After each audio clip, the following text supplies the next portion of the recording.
Perfecto. Bueno, hoy vamos a empezar con la unidad 4A, que es las generalidades de la parte de uniones, ¿sí? Vamos a hacer una introducción a la parte de uniones y ya el próximo martes vamos a empezar a ver todo lo que es diseño propiamente dicho de uniones. Esto lo van a ir acompañando en la práctica con algunos ejercicios y algunos ejemplos, ¿sí? Bueno, ahí yo les he puesto una imagen como para que ustedes se den una idea o puedan ver de cerca, si es que nunca han prestado atención, de cómo pueden llegar a ser algunas uniones metálicas, ¿sí?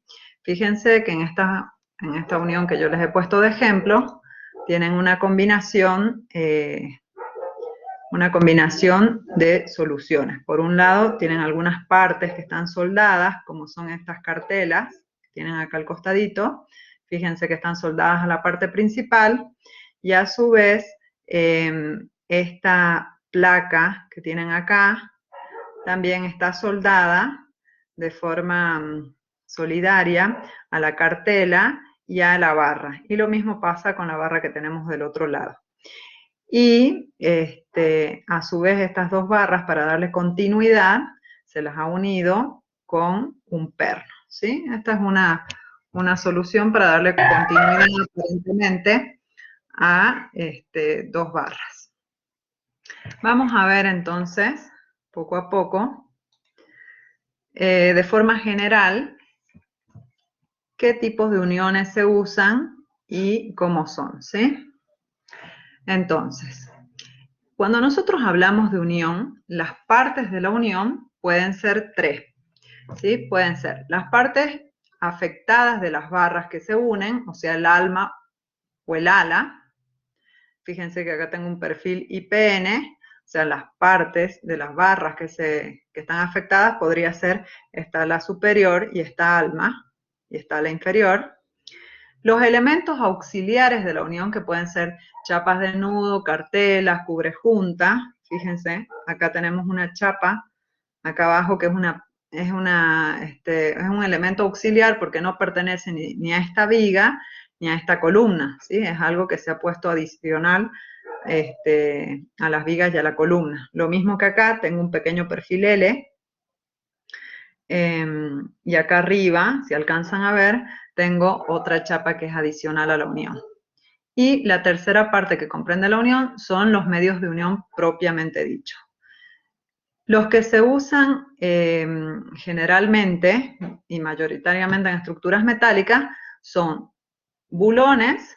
Acá pueden ver una unión abulonada y soldadura. Fíjense que esta unión también es una unión de continuidad. No sé si ustedes alcanzan a ver que la barra que viene por arriba termina acá. Ahí hay una pequeña, se alcanza a ver un pequeño corte, ¿sí? O sea, fíjense por ahí. Y esta es como la parte del nudo, y después se une con una chapa auxiliar y con varios bulones, ¿sí? Y lo mismo acá, tengo una chapa auxiliar y varios bulones.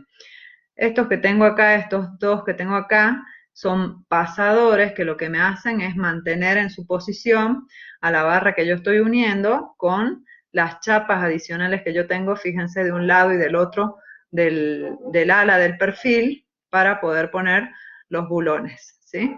O sea, es para mantener en posición todas las piezas mientras yo ajusto todos los bulones. ¿Qué se imaginan ustedes en general respecto de los bulones y de las soldaduras? ¿Cuándo les parece que es más práctico usar bulones y cuándo es más práctico usar soldaduras? Sí, intuitivamente les pregunto. A ver, ¿qué imaginan ustedes?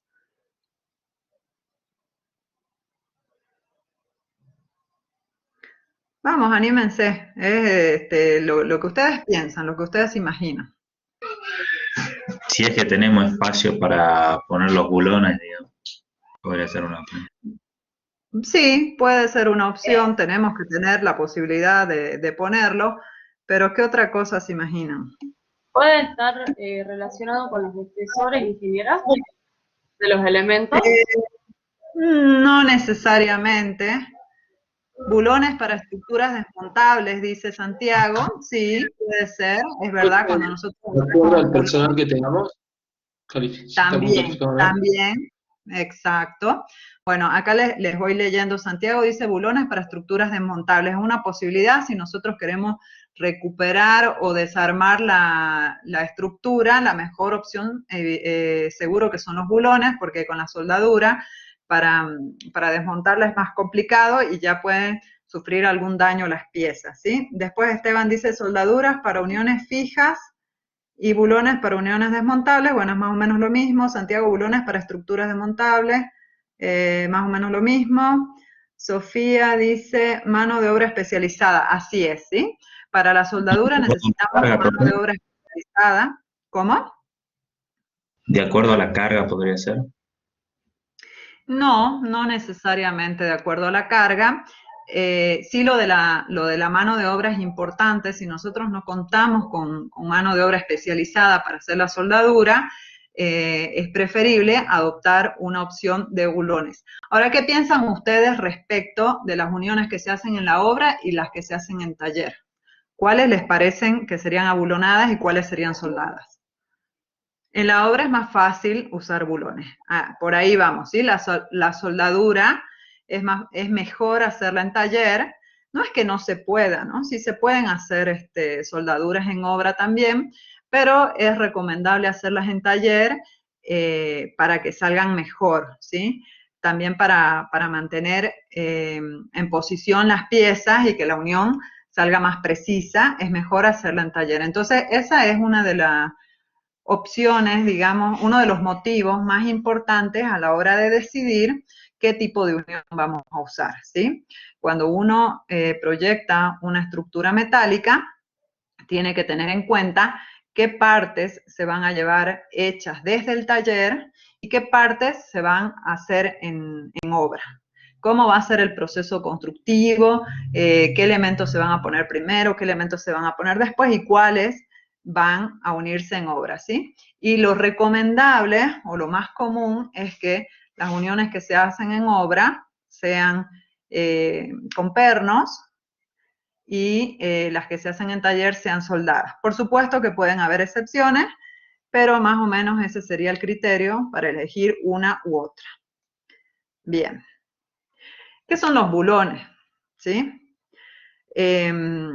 Para los que no sepan o no los hayan visto nunca, vamos a ver más o menos una descripción de cómo son los bulones, ¿sí? Los bulones tienen esta forma que podemos ver acá, tienen una cabeza que puede ser rectangular o hexagonal, lo más común es que sean hexagonales, tienen un vástago, ¿sí? La longitud del vástago es la que se mide por debajo de la cabeza hasta el extremo. Tiene una parte del vástago que no es roscada y otra parte que es roscada. Depende cómo proyectemos nuestra unión, es posible que la parte, digamos, en la unión entre las dos chapas nos quede la parte que no está roscada o la parte que está roscada. Y eso tenemos que estar atentos para saber cómo vamos a calcular la resistencia de ese bulón. La longitud del vástago varía, o sea, eso ustedes lo tienen que comprar o encargar según el espesor de las piezas que están uniendo. Después va una arandela, ¿sí? Una arandela que sirve para distribuir mejor las cargas en la chapa, o sea, y una tuerca. La tuerca se apoya en la arandela, entonces eso permite distribuir las cargas en la chapa donde se apoya. Y acá tienen una fotito de cómo sería más o menos un bulón. Antes se usaban remaches, seguramente han escuchado hablar de los remaches o los han visto en los puentes de ferroviarios, sobre todo viejos.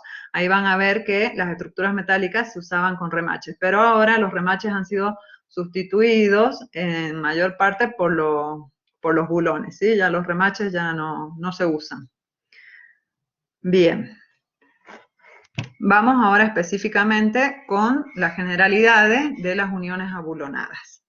¿Qué tipos de bulones tenemos? Tenemos básicamente dos grandes grupos de bulones.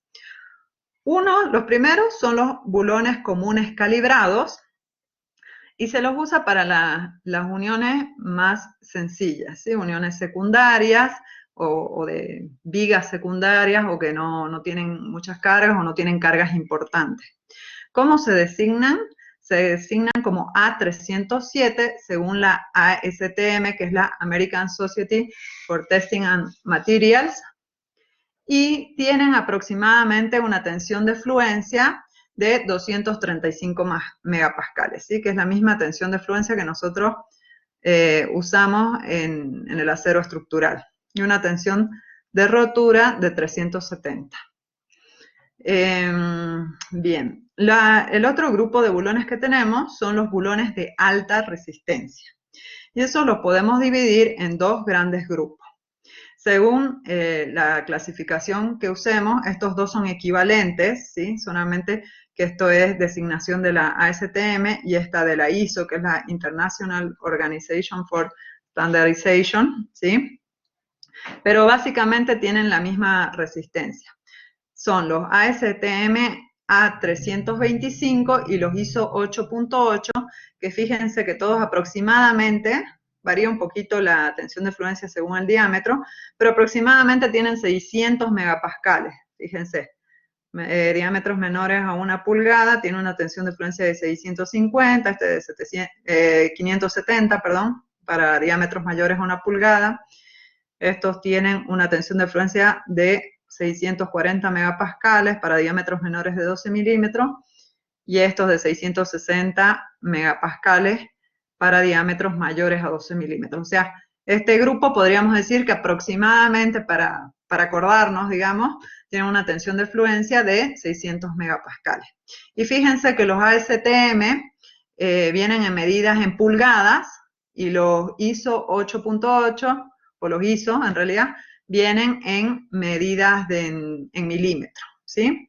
Ustedes en la norma o en el Troglia, después van a encontrar una tablita donde están todos los diámetros, que se pueden usar.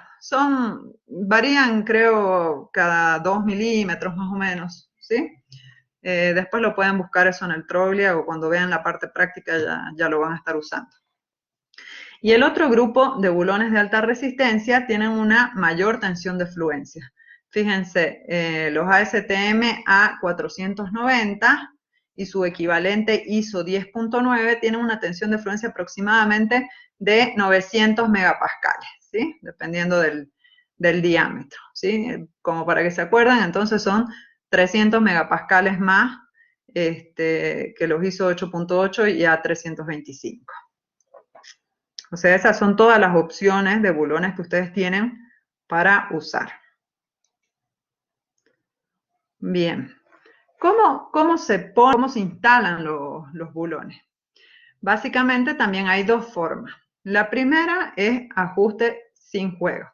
Eso quiere decir que el operario ajusta el bulón con la máxima fuerza que lo puede ajustar, ¿sí? O también le puede dar algunos golpecitos con una llave de impacto, y ese sería el ajuste sin juego, ¿sí? O sea, queda ajustado, pero el bulón no queda pretensado. Y la segunda opción es la de ajuste con bulón totalmente pretensado. Lo que se hace es ajustar la tuerca hasta que el bulón quede traccionado al 70% de su tensión de rotura. ¿Y cómo podemos hacer para saber que nosotros estamos traccionando el bulón al 70% de su tensión de rotura? Bueno, hay 4 formas de hacerlo. Una es el giro de la tuerca. Eso quiere decir que primero uno ajusta el bulón hasta que quede sin juego y después le da 1/3 de vuelta más a la tuerca para que quede traccionado. 1/3 aproximadamente, dependiendo de la longitud del bulón. Otra forma es usando una llave calibrada. Vienen llaves que tienen medidor de torque y bueno, eso permite a uno saber cuál es la fuerza de tracción a la que queda el perno. La otra es un indicador directo de tracción, que puede ser, por ejemplo, una arandela. Vienen arandelas que tienen entalladuras en la superficie, entonces conforme uno va ajustando el bulón, esas entalladuras se van achatando y la separación que nos queda entre la arandela y el tope que tiene es la que nos va dando la idea de cuál es la tensión, o sea, cuál es el nivel de pretensado al que hemos llegado con el bulón. Y después vienen también bulones calibrados, que son bulones que tienen una zona que está debilitada, ¿sí? En el vástago. Entonces uno empieza a ajustar la tuerca y cuando llega al pretensado que se necesita para ese bulón, entonces esa zona debilitada se corta y ya nos queda el bulón pretensado con la tensión que necesitamos. Bueno, para cada uno de los tipos de bulones que vimos en la diapositiva anterior, ustedes van a encontrar una tablita, que en la norma es la tabla J31, donde les especifica cuál es la tracción mínima que tiene que tener el bulón para cumplir con el requisito de ajuste con bulón totalmente pretensado. ¿Sí? Bueno, entonces hasta ahora hemos visto cuáles son los tipos de bulones que podemos usar y de qué forma los podemos instalar. ¿Tienen alguna duda hasta acá? ¿O alguna consulta? ¿No? Bien, perfecto. Bien. Después, las uniones, según cómo transmitamos la fuerza, las podemos clasificar también en dos tipos. Vamos a tener uniones tipo aplastamiento, ¿sí?, que trabajan de la siguiente forma: por corte del bulón y aplastamiento de la chapa. ¿Cómo sería eso?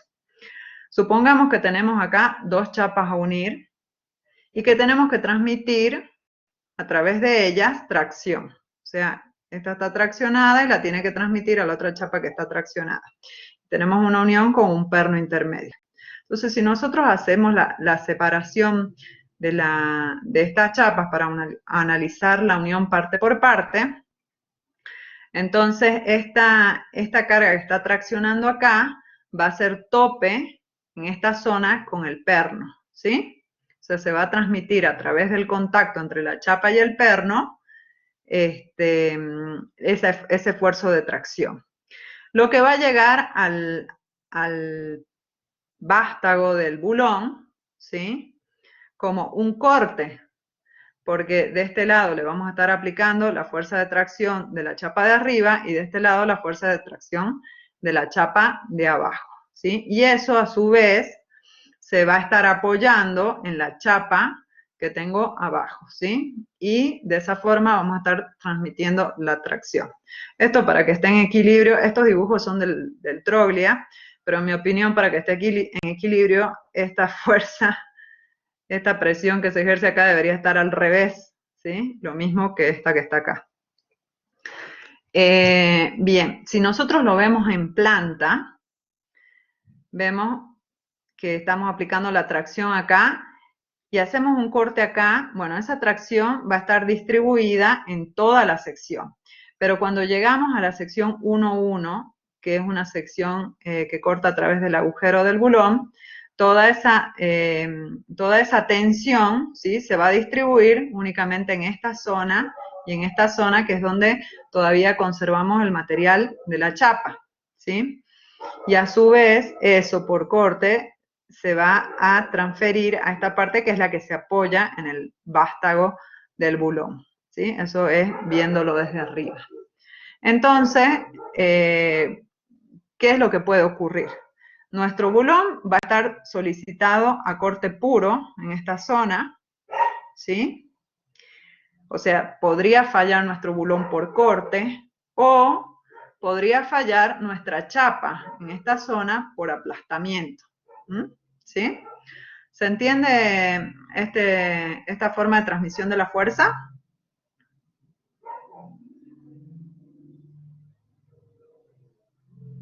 ¿O alguien tiene dudas? Profe. Bien, esta es la unión tipo aplastamiento. La otra opción que tenemos es la de tipo deslizamiento crítico. ¿Cómo funciona esta? Bueno, esta de deslizamiento crítico, básicamente el bulón tiene que estar sí o sí pretensado. Al haber acá una carga de pretensado, veamos ahora el análisis parte por parte, lo que se va a generar en esta zona es una fuerza de fricción, que va a ser igual al esfuerzo de tracción que nosotros tenemos en el bulón por el coeficiente de rozamiento, ¿sí? Entonces se va a generar una fuerza horizontal que se transmite directamente, o sea, por contacto, desde la chapa de arriba a la chapa de abajo, ¿sí? Y va a ser la misma fuerza en dirección contraria, y eso es lo que nos va a permitir transferir la fuerza de tracción que estamos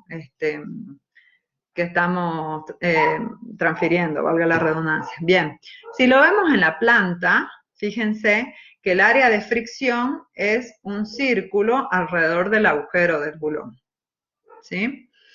Y en este caso, la chapa está bastante más descargada en cuanto a tensiones. ¿Por qué? Porque si al igual que en esta parte nosotros analizamos una sección acá adelante, bueno, vamos a tener que la tensión va a ser igual al esfuerzo de tracción dividido el área de la chapa total, y en esta era dividido esta área que estaba reducida. Pero acá, como se transfiere por fricción, únicamente el 50% de esta carga se va a transferir a través de esa sección reducida que tenemos debido al agujero, y el otro 50% directamente se va a transferir por rozamiento, ¿sí?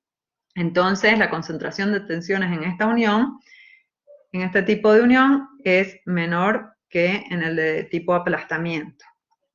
Pero bueno, ya vamos a ver, vamos a entrar más en detalle en el diseño de estas uniones en la clase que viene. Van a ver que estas se usan para cualquier tipo de cargas en estado último, y estas se usan para cualquier tipo de carga en estado de servicio, ¿sí? ¿Cuál era la diferencia de hablar de estado último a de estado de servicio? ¿Se acuerdan? ¿Qué verificamos en estado último?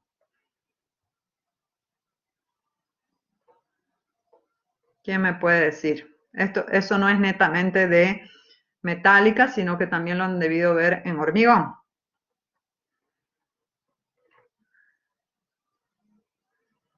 ¿Qué se verifica en estado último? ¿Qué significa cuando hablamos de estado último?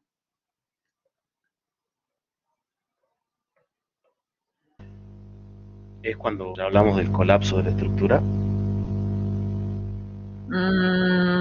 No necesariamente, porque nunca queremos llegar al colapso, ¿no? Claro, o sea, las cargas extremas durante la vida útil, digamos, vendría a ser. ¿Y cómo son esas cargas? ¿Cómo las usamos? Esa clase ya la vieron con el ingeniero Astorga, ¿no? ¿Cómo usamos esas cargas para analizar en estado último?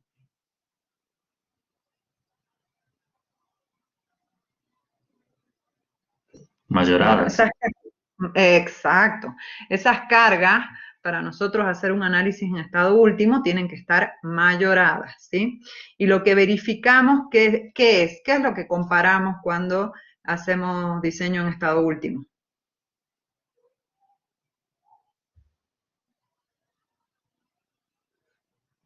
Que la resistencia requerida sea menor o igual que la resistencia de diseño.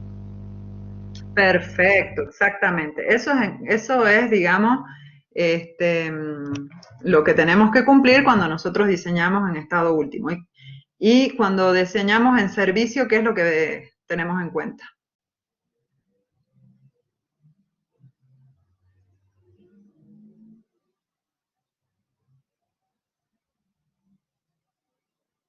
Las deformaciones en servicio. Las deformaciones, perfectamente. Tenemos que ver que las deformaciones no superen las deformaciones admisibles. Y en ese caso, ¿con qué combinaciones de carga vamos a trabajar?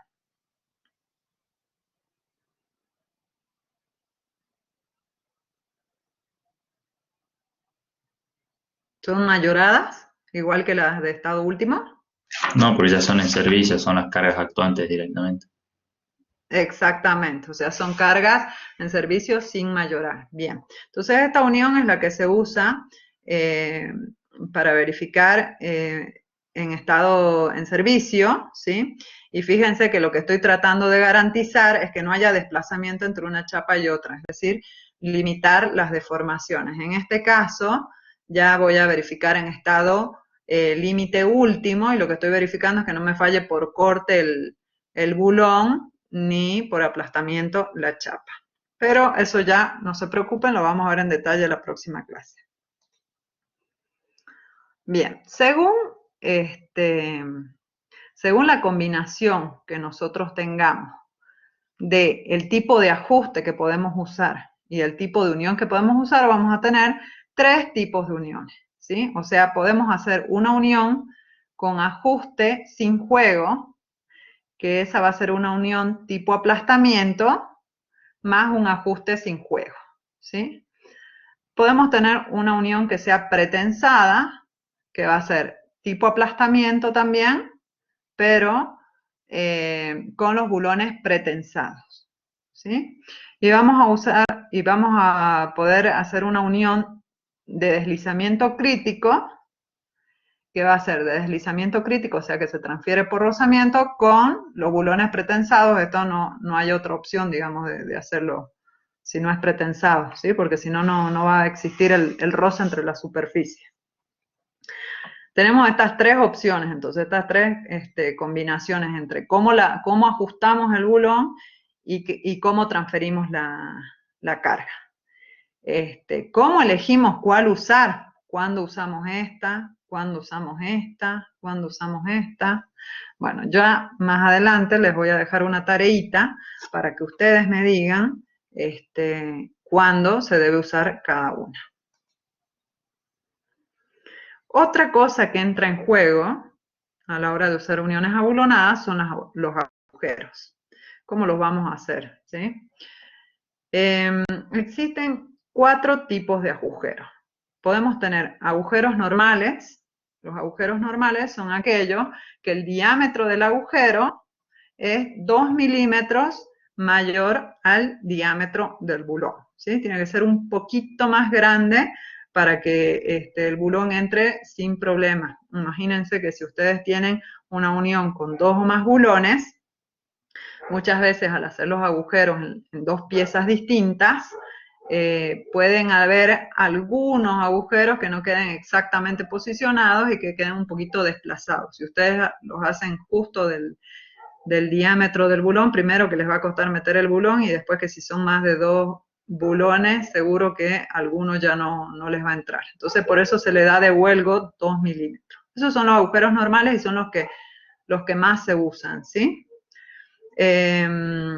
Bien, esos agujeros los pueden usar en todas las chapas de la unión, ¿sí? Porque puede ser que estén uniendo 2 o más chapas también.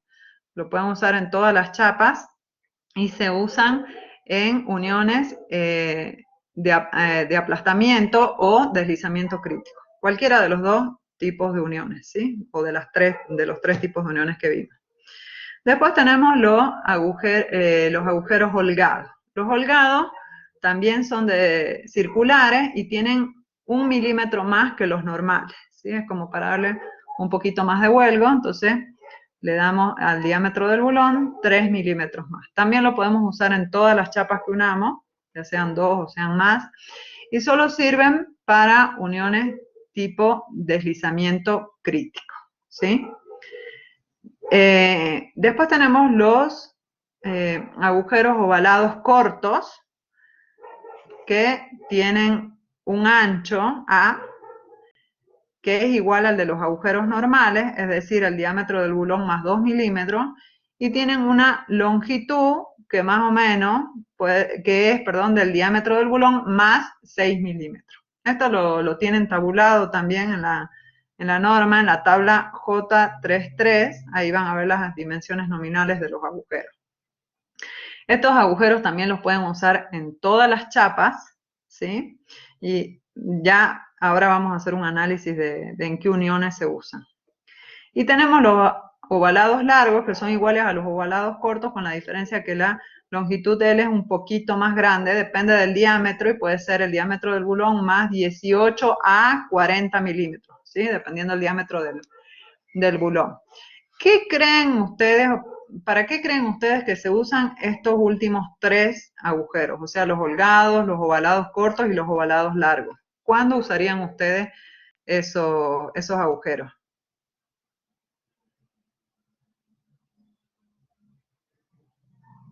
Los normales se usan siempre que se pueda, en cualquier unión. Ahora, ¿cuándo creen que pueden necesitar holgados, ovalados cortos u ovalados largos?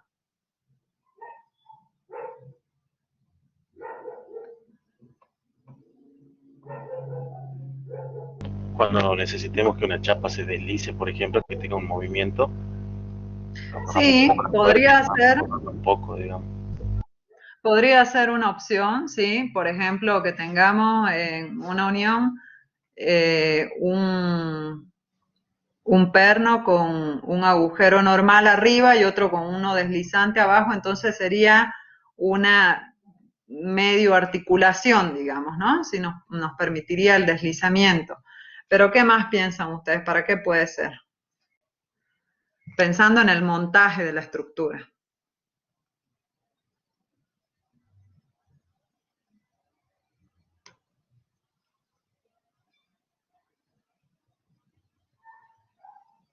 ¿No se les ocurre nada? Bueno, estos 3 agujeros, que son un poquito más grandes, nos pueden facilitar el montaje, justamente por eso que yo les decía que si tienen 2 o más pernos en varias chapas, al juntarlas puede ser que los agujeros no les hayan quedado exactamente en la posición, que estén un poquito desplazados y ahí ya no van a poder meter el perno. Pero si en una de las chapas ponen unos agujeros un poquito más grandes, entonces ya va a ser más fácil que les coincidan los agujeros, ¿sí? Para eso se usan desde el punto de vista del montaje. Y como les decía acá, estos 3 los pueden usar en todas las chapas que estén uniendo, pero los ovalados largos solo lo pueden usar en una sola chapa, ¿sí? Y tienen que tener cuidado cuando la chapa que tiene los agujeros holgados, los ovalados cortos o los ovalados largos estén en el extremo de la unión, o sea, en contacto con la arandela, que esa arandela tiene que tener una resistencia especial, porque si ustedes ajustan la tuerca sobre la arandela, que está en parte apoyada sobre la chapa y en parte apoyada sobre el agujero, y la arandela no tiene suficiente resistencia, entonces se va a deformar, ¿sí? Entonces tiene que ser una arandela también acorde al agujero que se está haciendo y que tenga la resistencia suficiente para soportar el ajuste de la tuerca. Bien. Vamos a analizar un poquito respecto de en qué unión se pueden usar. Como les dije, los normales se pueden usar en cualquier tipo de unión. Y el criterio acá para acordarnos en qué unión se usan los holgados, los ovalados cortos y los ovalados largos, es pensar en que si yo no lo quiero usar adrede para que se produzca un deslizamiento, como me decían ustedes, si yo no quiero permitir un movimiento, sino simplemente facilitar el montaje, entonces tengo que pensar en eso para identificar qué tipo de unión tengo que usar, ¿sí? Entonces, los holgados, como en cualquiera de las 2 direcciones voy a tener un diámetro bastante mayor que el del perno, para evitar que se produzca ese movimiento indeseado, solo lo puedo usar en las uniones tipo deslizamiento crítico, ¿sí? Que se transfiere la fuerza por fricción y que no va a haber un movimiento entonces entre las 2 chapas, ¿sí? Ese es el criterio que les va a servir a ustedes para acordarse. Entonces, fíjense acá, en el caso de los ovalados cortos y los ovalados largos, que es el mismo criterio, tenemos 2 posibilidades de posicionar el agujero respecto a la fuerza que yo estoy aplicando. Una es que la dimensión larga, que es esta, fíjense, sea perpendicular a la dirección de la fuerza, ¿sí? Y en ese caso van a estar trabajando similares a los normales, a los agujeros normales. ¿Por qué? Porque en esa dirección no tengo nada más que 2 milímetros extra 2 milímetros extra al diámetro del bulón, ¿sí? Entonces puede usarlo en uniones tipo aplastamiento o tipo deslizamiento crítico. Lo mismo que pasa en los agujeros normales. Pero ¿qué pasa si mi dimensión larga está en la misma dirección que el esfuerzo que yo estoy transfiriendo? ¿Sí? En ese caso, al igual que los agujeros holgados, únicamente los puedo usar en las uniones tipo deslizamiento crítico, para que la fuerza se transfiera por fricción y no se produzca un desplazamiento entre las partes a unir. ¿Se entendió ese criterio? Digamos, es como una regla memotécnica para que ustedes se acuerden en qué tipo de unión se usa cada agujero. ¿Se entiende?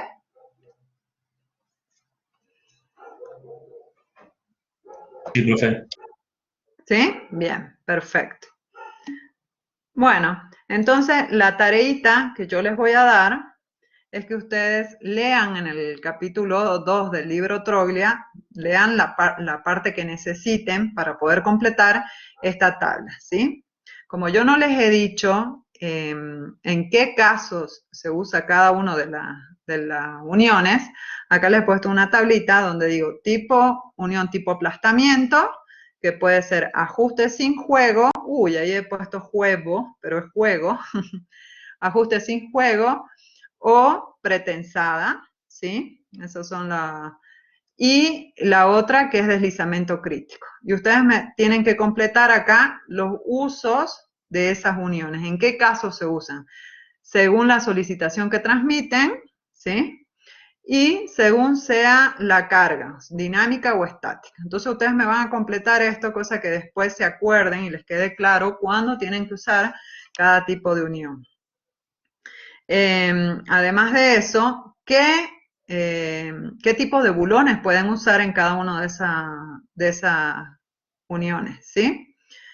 Y también qué agujeros se usan para cada tipo de unión, hablando de los normales, holgados, ovalados cortos y ovalados largos, que esto en realidad está en la diapositiva anterior, nada más que lo tienen que pasar en limpio, cosa que a ustedes después les quede claro. ¿Sí? Esto lo dejo de tarea para el próximo martes. Bien, el otro tipo de uniones que tenemos entonces son las uniones soldadas, ¿sí? ¿Qué son las uniones soldadas? Bueno, son uniones que se hacen por aplicación de calor o calor combinada con presión entre las dos superficies en contacto, las dos superficies que queremos unir.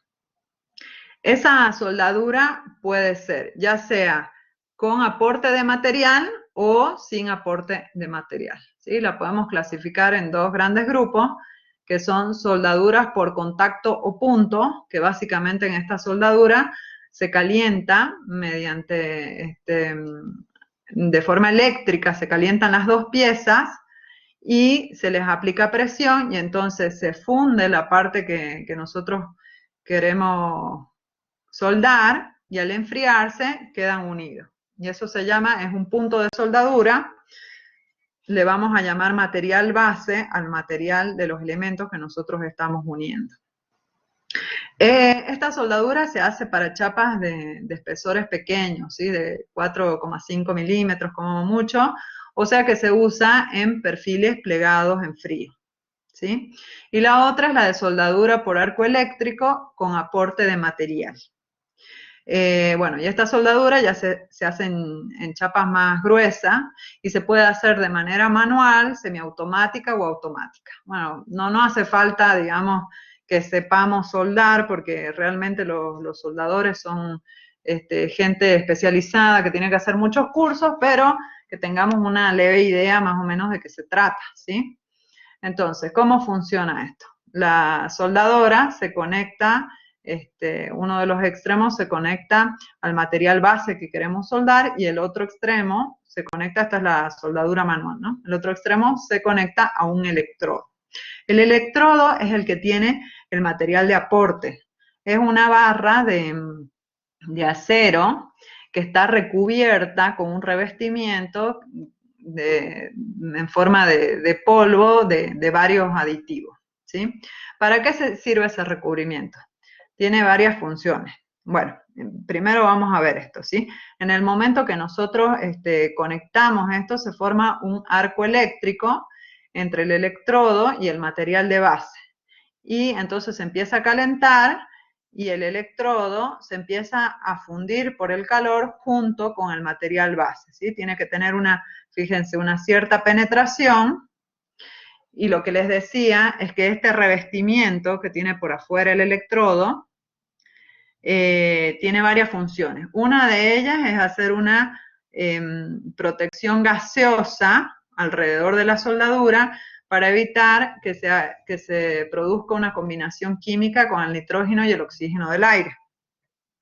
La otra es que tiene material de aporte que permite formar una escoria. La escoria tiene una densidad menor, entonces queda en la soldadura y a medida que se va enfriando, como tiene menor densidad, se va para afuera y lo que hace es quitarle las impurezas a la soldadura. Después esa escoria hay que sacarla golpeando un poco la soldadura, ¿sí? Y raspando. Y bueno, entonces el electrodo se va fundiendo todo junto con el metal de base y a medida que se va enfriando esto se va moviendo, ¿no? Para ir soldando, y a medida que se va enfriando se va produciendo la unión. ¿Qué ventajas creen ustedes que tiene, qué ventajas y qué desventajas tienen las uniones soldadas? ¿Qué piensan ustedes?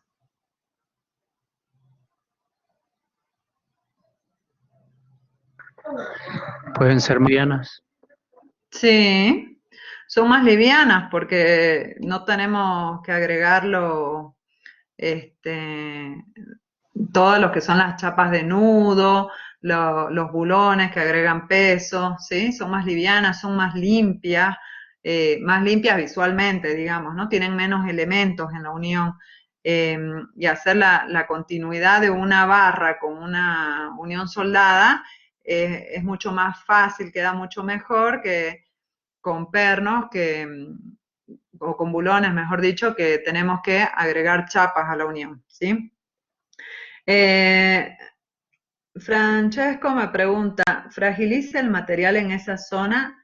Bueno, esa es una muy buena pregunta. Si la soldadura está bien hecha, que lo que corresponde es que se haga con personas especializadas, entonces el electrodo tiene que estar correctamente elegido, tiene que tener una resistencia mayor que el material base y la soldadura debería ser más resistente que la zona donde tenemos el material base, ¿sí?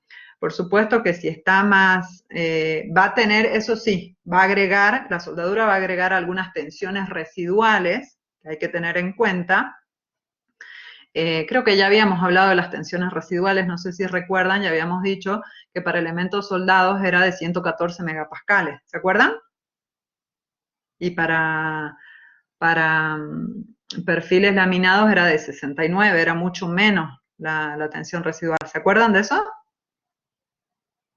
Eso lo vimos en una de las clases que yo les di, cuando hablábamos de los perfiles, me parece, no sé bien en cuál de las clases, pero sí recuerdo que se los dije.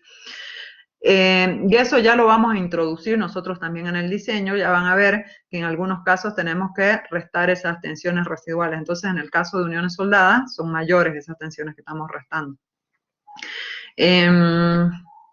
¿Qué más? Bueno, en cuanto a las ventajas, eso que habíamos dicho que era más liviano, que era más fácil. Gerardo me pregunta, ¿permite resistir esfuerzos de tracción, compresión, corte, flexión? ¿Son económicas? Sí, así es, bueno. ¿Qué más? Bueno, en cuanto a las desventajas es que tenemos que tener personas especializadas, que es recomendable hacerlas en taller, no en obra. Hay algunas posiciones que son incómodas para soldar, ¿sí? Por ejemplo, si tenemos que hacer una soldadura por abajo mirando para arriba, entonces eso es incómodo. Bien. ¿Cómo las designamos a la soldadura? Bueno, las designamos de la siguiente forma. En realidad no la soldadura, perdón, al electrodo, ¿sí? De electrodo, y esta es la denominación AWX de la American Welding Society, perdón, AWS debería ser acá, de la American Welding Society, donde viene la E seguida de 4 números. Los dos primeros números nos dicen la tensión mínima de rotura a tracción, ¿sí? Está en kilolibras por pulgadas cuadradas. Después, la tercera posición, el tercer número, nos dice en qué posición son aptos para usar esos electrodos. Y el último número nos dicen la intensidad de corriente o polaridad que hay que usar, ¿sí? O sea, Pero, básicamente, sí. ¿a qué se refiere la posición para soldar? Y bueno, si vos estás soldando en vertical, o si estás poniendo el electrodo de arriba hacia abajo, o si estás soldando para arriba, ¿sí? A eso se refiere. Ah, bien, perfecto. Bien. Esto para ustedes es meramente informativo, digamos, porque no van a ir a soldar, pero lo que sí tienen que poner las especificaciones cuando ustedes hacen un plano con detalles metálicos, tienen que poner las especificaciones de cómo es esa unión y tienen que especificar cómo va a ser la soldadura, ¿sí? Porque el que está soldando no sabe qué material han usado ustedes o qué esfuerzos han tenido en cuenta, entonces esta especificación sí la tienen que poner. Entonces, por ejemplo, un electrodo 7010 tiene 70 kilolibras por pulgada cuadrada de resistencia a tracción, aproximadamente son 480 megapascales, y esto es por código, la verdad que yo no lo sé, pero 1 es para cualquier posición, ¿sí? Y 0, bueno, ya relativo a la intensidad de corriente y todo eso, escapa a mis conocimientos, sinceramente, pero bueno, este es el ejemplo más o menos como para que ustedes sepan. Lo que sí ustedes tienen que tener en cuenta sí o sí es esto, ¿sí? La tensión mínima de rotura para calcular la resistencia de la soldadura, ¿sí? Eso es lo que a nosotros nos importa como ingenieros civiles. Bien. ¿Qué tipos de unión podemos hacer? ¿Sí? Podemos hacer básicamente 3, que son a tope, como podemos ver, unimos una chapa a continuación de la otra, de filete, fíjense que acá está desfasada, pueden haber distintas formas, ya vamos a ver, y queda como un triangulito, ¿sí? Quedaría un triangulito que tiene 2 catetos y una diagonal. Y de tapón o muesca, que consiste en hacer un agujero en una de las chapas y soldar por dentro con filete. Muesca cuando no se llena toda la superficie y de tapón cuando se llena todo el agujerito con la soldadura, ¿sí? Acá lo podemos ver en corte. Entonces, veamos un poquito más en detalle las uniones a tope. Cuando usamos las uniones a tope, o sea, qué tipos de junta podemos hacer. Bueno, cuando queremos unir una chapa a continuación de otra en el mismo nivel. O también puede ser para una unión en T, ¿sí? Ahí en la parte inferior. Y también puede servir para juntas acampanadas, como este es el caso, que se están uniendo dos barras de sección circular. También podemos usar la unión a tope.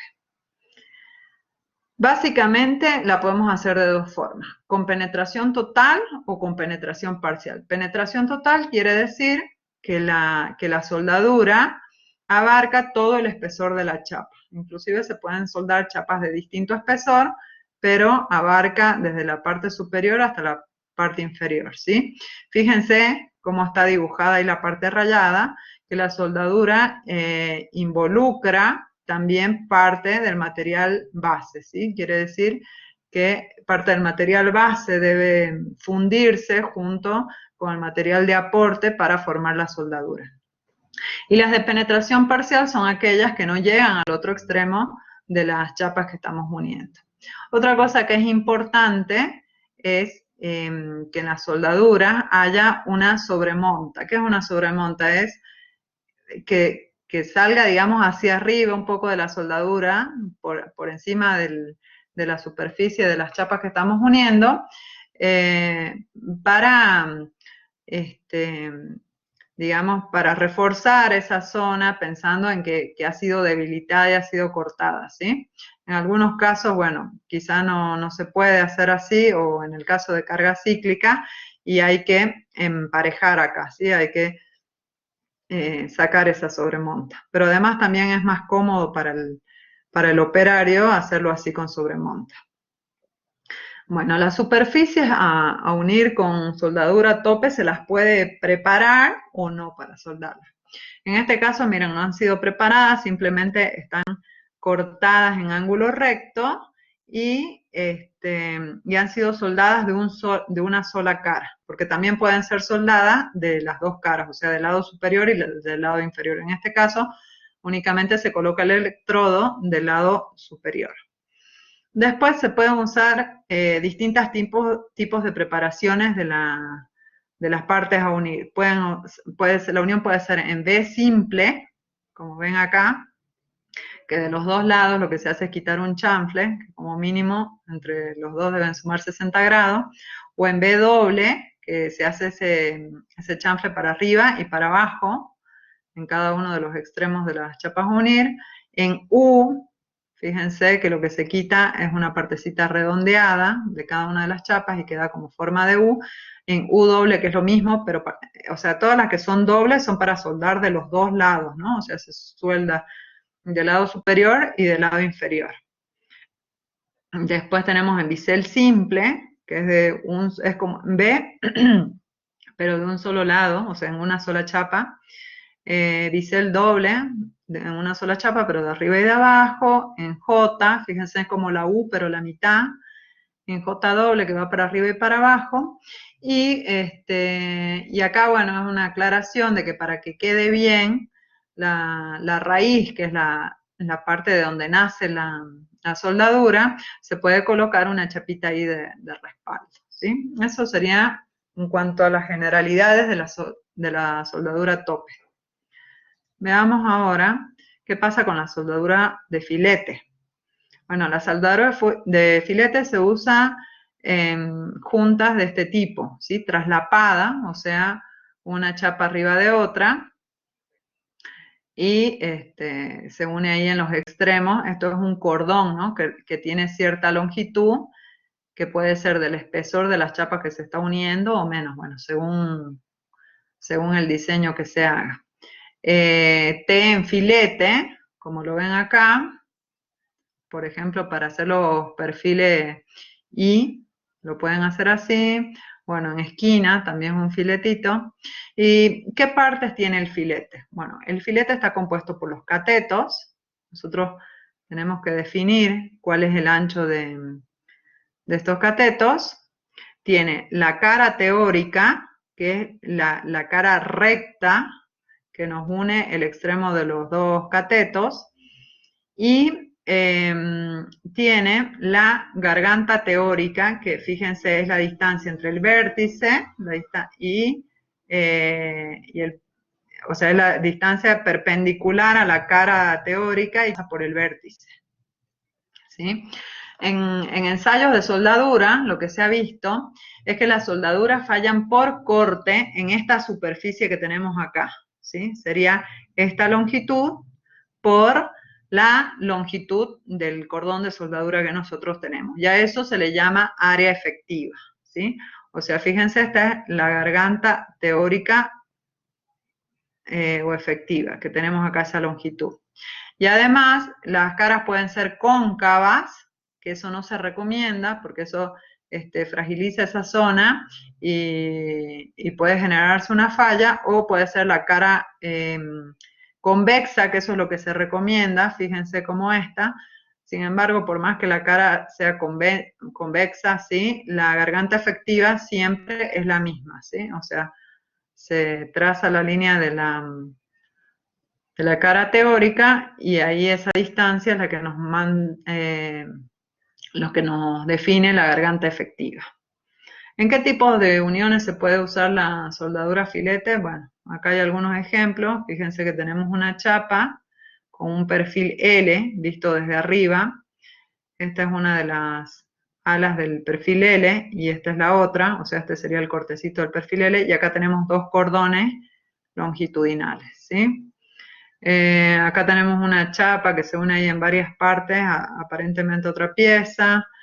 Para secciones armadas, eso ya lo habíamos visto, que se arman con chapas soldadas entre sí. Acá tenemos una ménsula, una pequeña ménsula que está soldada al costado. Fíjense, esta es la vista desde arriba, aparentemente a una columna que viene acá, y acá sobresale la ménsula que está soldada por delante, ¿sí? Por eso acá tengo la línea punteada. Acá tengo una viga armada a la cual se le está agregando una platabanda, lo mismo que acá, unas platabandas más gruesas. Y la verdad que la soldadura, ahí hay varios otros ejemplos, la soldadura filete es una de las que más se usa, ¿sí? Ya van a ver ustedes cuando hagan el diseño de sus uniones, que es la que más se termina usando. Fíjense, cuando tenemos una pieza que lleva una chapa perpendicular, también le podemos hacer un cordón ahí de soldadura filete. Bien. Bueno, ¿cómo son las posiciones? Creo que alguien me preguntaba por ahí las posiciones para soldar. Puede ser plana a tope, plana porque está abajo y el electrodo viene desde arriba. También puede ser horizontal acá de filete, esta es vertical, esta también es horizontal a tope. Bueno, ahí estamos combinando el tipo de unión con la posición, ¿no? Estas todas son horizontales y esta es vertical. Y después tenemos esta que es sobre cabeza, que es cuando nosotros estamos parados por debajo de la soldadura y tenemos que soldar mirando para arriba. Bueno, esa soldadura no es muy recomendable, es bastante incómoda de hacer y por eso muchas veces no queda bien. Entonces eso también tenemos que tener en cuenta cuando proyectamos nuestra unión, de que tratar de que la soldadura se haga en una posición cómoda, como son estas de la izquierda. Bueno, y estas son los tipos de juntas, que ya algunos los habíamos visto, a tope, traslapada, de borde, uniendo dos chapas ahí en el extremo, T de filete, T de tope y de esquina, ¿sí? Bueno, ¿qué hay que tener en cuenta respecto a la calidad de la soldadura? Bueno, tenemos que tener en cuenta cómo va a ser el procedimiento de soldado. Fíjense acá, por ejemplo, que son 4 soldaduras. Si empezamos así como está acá, desde el centro hacia los extremos, bueno, se generan tensiones biaxiales, ¿sí? En la chapa. Y en esta que va en tres dimensiones, o sea, tengo dos soldaduras en el plano y una vertical, se generan tensiones triaxiales que no son recomendables. Entonces, ¿qué podemos hacer para evitar los cruces de soldadura, que son los que no son recomendables? En la zona donde se va a generar el cruce, directamente podemos evitar esa parte, como es el caso, si yo tuviera que soldar esta chapa perpendicular a este perfil L, ¿sí? Entonces, yo evito ahí el cruce, entonces puedo soldar en esta zona acá y acá, y la soldadura que me une esas dos chapas, bueno, puede pasar por el agujero, entonces así evito el cruce, ¿sí? Y en todo caso también tengo que pensar, fíjense en esta opción, cuál va a ser el orden que yo voy a seguir para hacer la soldadura, ¿sí? Acá se me van a juntar todas, si yo hago primero estas dos y después la horizontal, se me va a juntar todo en un punto. Quizás puedo desfasar alguna de las uniones de la chapa y así evito que todas se junten en el mismo punto. Por supuesto que acá tengo que evitar el cruce, ¿no? Puedo hacerlo haciendo alguno de estos agujeritos. Y después también hay que evitar las soldaduras de los dos lados de la chapa, ¿sí? O sea, porque eso me va a provocar deformaciones del material base. Entonces, para evitar eso, porque si yo caliento de un lado y después caliento del otro, las chapas se me terminan deformando. Para evitar eso lo tenemos que hacer de un solo lado, ¿sí? O bueno, para ir enderezando también podemos hacer cordones intermitentes de un lado y del otro, pero que no estén superpuestos en la misma posición. Después, en cuanto a la elaboración de la soldadura, hay que tener en cuenta, después hay que hacer revisiones de calidad de las mismas, ¿no? Esas revisiones pueden ser visuales o de otro tipo. Y tenemos que tener en cuenta que no se produzcan socavaciones, fíjense acá, que en vez de tener sobresaliendo la soldadura, tenemos acá como una parte más hundida. Acá también en este caso, fíjense, no se forma la cara plana y mucho menos una convexa, sino que ahí tenemos una socavación. También hay que tener en cuenta que queden zonas sin fusionarse del material base, porque entonces ahí ya no se produce un buen contacto, ¿sí? El material base se tiene que fundir junto con el material de aporte del electrodo, ¿sí? Acá lo mismo. Después, que no hagamos una penetración completa, que nos quede ahí un espacio separado, ¿sí? Eso tenemos que tener cuidado. Acá pasa lo mismo, fíjense en el vértice, o que nos quede incluida alguna escoria dentro de la soldadura. Bueno, para eso obviamente tenemos que elegir gente especializada, que sepa hacer la soldadura, que se use el electrodo correcto, la intensidad de corriente que corresponde, ¿sí?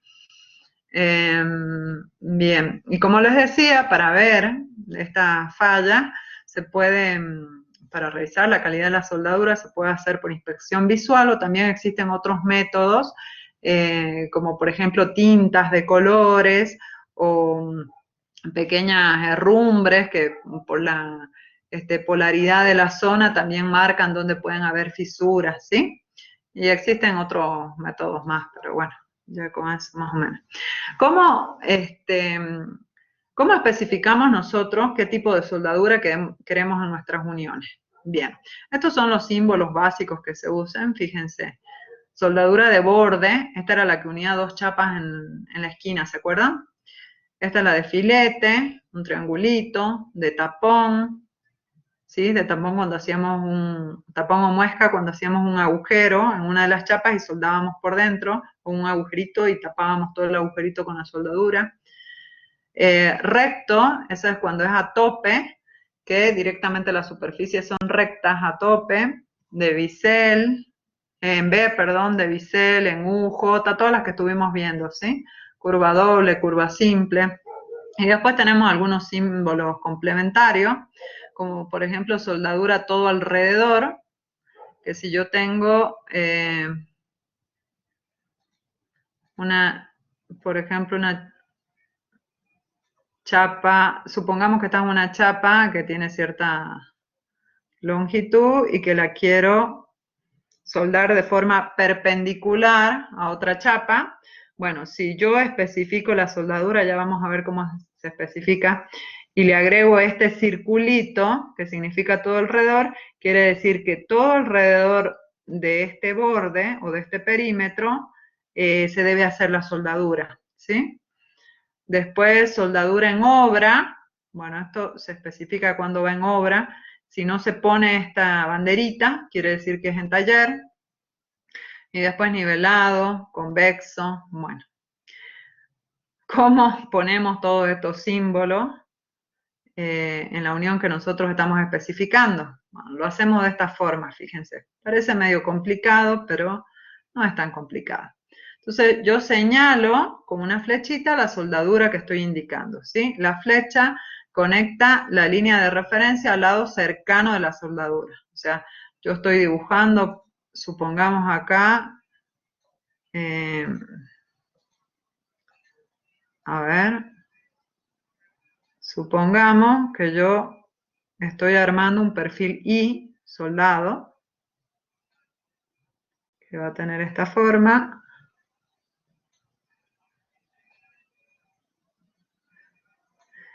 Y acá tengo, la voy a hacer grande porque si no, no me va a salir, esta soldadura, ¿sí?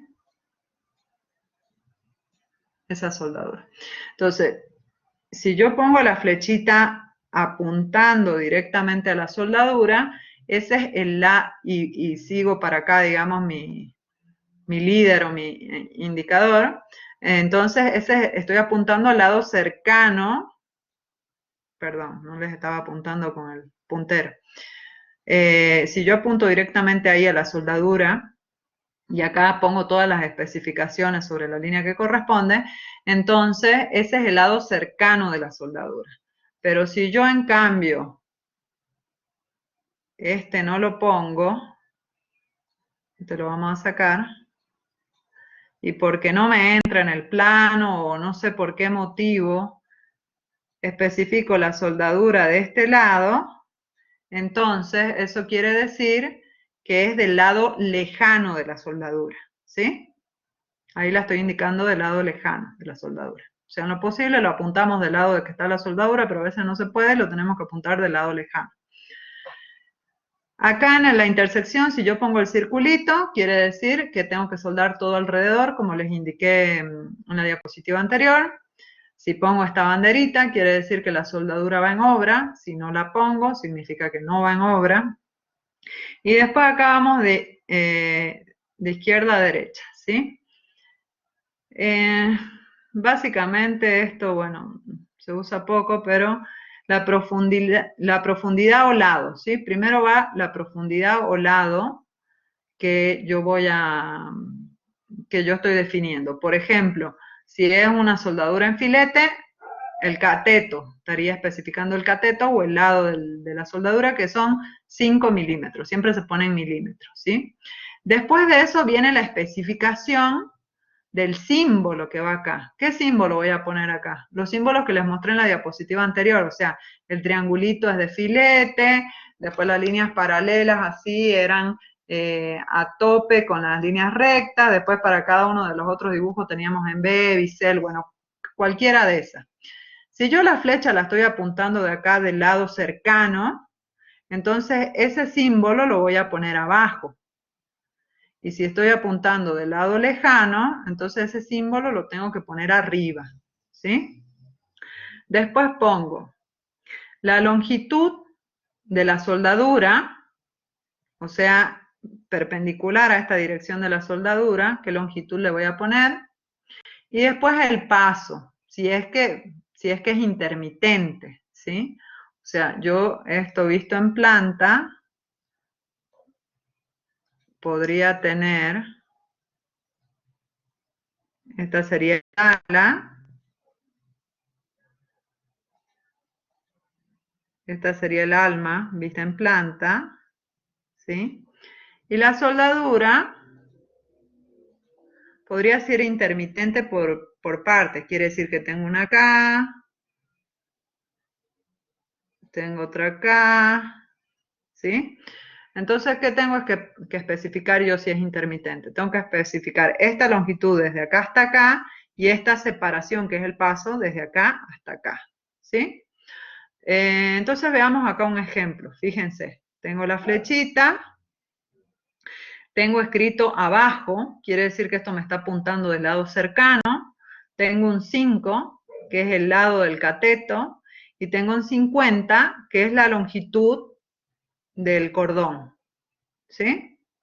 En este caso, fíjense, estoy apuntando y del lado que apunto, del lado cercano y del lado lejano, tengo una soldadura de filete que tiene 6 milímetros de lado, cada cordón tiene 50 milímetros de longitud y como estoy poniendo el paso que dice por 100, quiere decir que la separación desde acá hasta acá son 100 milímetros, ¿sí? Y esta longitud desde acá hasta acá son 50 milímetros.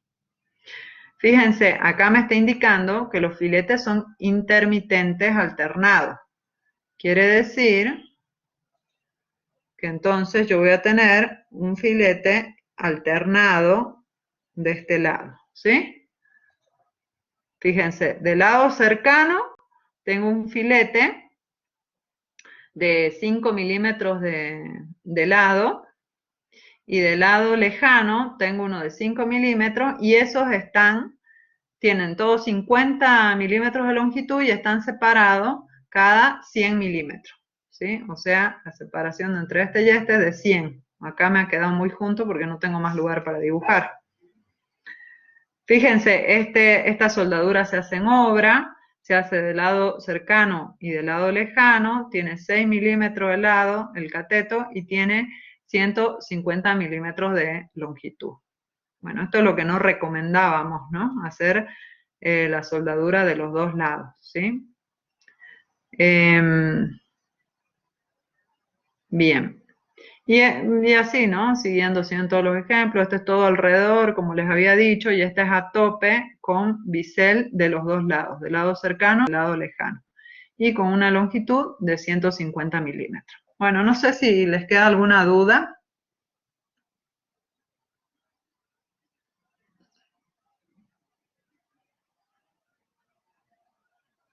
No, profe, ninguna. ¿Ninguna? Bien. No, profe. Bueno, creo que con eso, sí, con eso ya hemos terminado la clase. Muchas gracias por su atención. Y la próxima clase entonces ya estaremos entrando, creo que es uno de los primeros temas de diseño ya básicamente, ya vamos a empezar a diseñar uniones abulonadas.